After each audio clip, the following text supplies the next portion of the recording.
Greetings and welcome back to Room 303 in our chats with Emily as we are calling our readings through the poetry of Emily Dickinson. We are using the Johnson edition. We are in now poem 344, "Twas the Old Road Through Pain."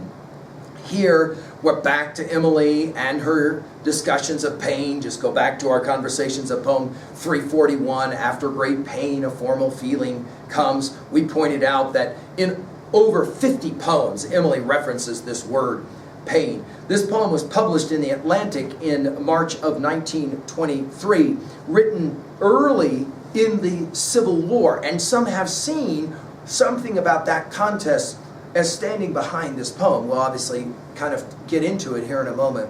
Now, our assumptions are that you've been following our stuff at learnstrong.net, down that left-hand side, Chats with Emily, our playlist. I'm hopeful you worked through our set of introductory comments. I'm hopeful that you've worked through the preceding 343 poems. We just finished with 343. My reward for being was this. If you have read all those earlier poems, then you can place this poem in a context where Emily is dealing with the question of theodicy. Again, of our big five, the last one. Why must there be pain and suffering? Why must there be the long journey? And to what degree is life a journey? I think she's drawing heavily on her study of Homer's Odyssey. You'll remember we've given full lectures at that on that text at learnstrong.net, and as well the Divine Commedia of Dante. You'll remember we've given full lectures as well on Dante's Divine Commedia at learnstrong.net.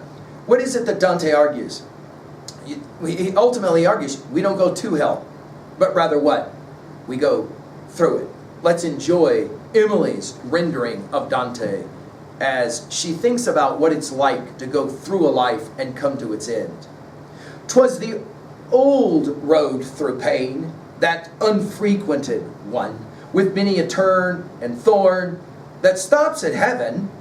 This was the town she passed, there where she rested last, then stepped more fast, the little tracks close pressed, then not so swift, slow, slow, as feet did weary grow, then stopped, no other track. Wait, look, her little book, the leaf at love turned back. Her very hat and this worn shoe just fits the track herself, though fled another bed, a short one. Women make tonight in chambers bright, too out of sight, though for our horse goodbye, good night, to touch her head." The use of the exclamation marks in this poem are fascinating where she places them. Let's go through this now and enjoy her word picture. "'Twas the old," notice it's old, "road through pain." Frequented, in other words. Although she'll say it unfrequented, which is fascinating the way she'll say this. It's through the pain. We're talking obviously of the pain of 341. After great pain, a formal feeling comes, and the letting go that's a part of that. This poem obviously plays around as well with a concept of a letting go. That unfrequented. In other words, it takes us to Bunyan's Pilgrim's Progress. That road is popular and frequented by everyone except you until you take it, right? With many a turn and a thorn. Go back to our study of Shelley's Ode to the West Wind. I fall upon the thorn of life, I bleed, right? The pain that finally stops at heaven. This is Dante's Paradiso, right? At heaven. And then now, all of the things that's passing. This was the town, Amherst for her, she passed. There where she rested last, then stepped more fast, the little tracks. Again, I told you about our use of the word little in 172 poems.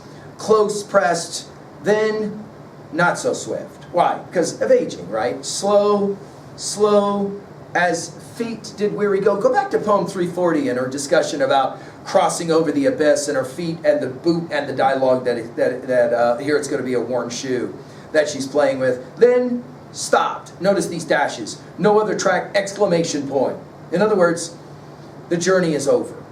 And then the word wait. Now, why we call this series Chats with Emily, there's a lot of reasons, but one is this kind of moment in a poem where it's as if she's speaking to us and she says, wait, look. And then she'll tell us what truly mattered in her life, what allowed her to get through the experience of the old road through pain. Her little book, The Leaf at Love. Some of you have obviously read Whitman here, Farewell My Fancy. In our talks with Walt, we did go through every poem of Leaves of Grass Deathbed Edition. And of course, his book was central. Emily didn't create a book like Leaves of Grass, but it is fascinating that she'll comment on her little book.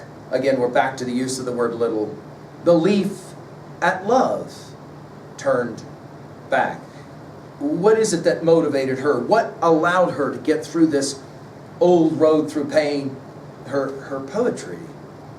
And then her very hat, this worn shoe, just fits the track.